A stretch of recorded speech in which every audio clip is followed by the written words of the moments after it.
High guys, welcome to new channel Shubho Santoshi blog.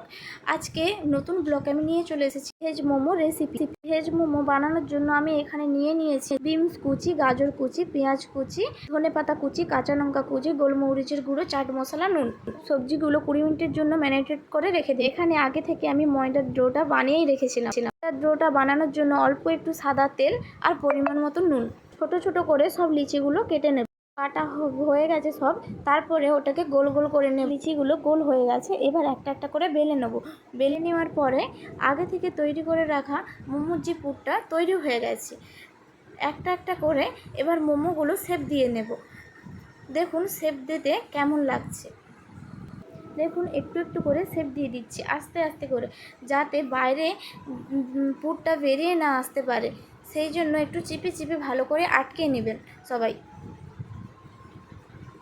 এখন আমার একটা মোমো তৈরি হয়ে গেছে। কেমন মোমোটা হয়েছে জানাবেন কমেন্টে। এবার আমি উনুনটা ধরিয়ে নিচ্ছি। উনুনটা ধরানো হয়ে গেছে, এবার হাঁড়িতে জল দিয়ে দিব। দেওয়ার পরে এবার আমি জামটাতে তেল মাখিয়ে দিচ্ছি। অল্প করে তেল মাখালে যাতে না গায়ে গায়ে লাগতে পারে, সেই জন্য এবার জামে করে ভালো ভালো করে সাজিয়ে সাজিয়ে বসে দিচ্ছি। বসে দেওয়ার পরে জলটা হালকা করে গরম হয়ে গেছে, তারপরে জামটা আমি ওখানে দিয়ে দিলাম। দিয়ে ওটাতে চাপা দিয়ে দিই। 20 মিনিট পরে আমার মোমোটা রেডি। কেমন লাগছে সবাই বলবেন কমেন্টে।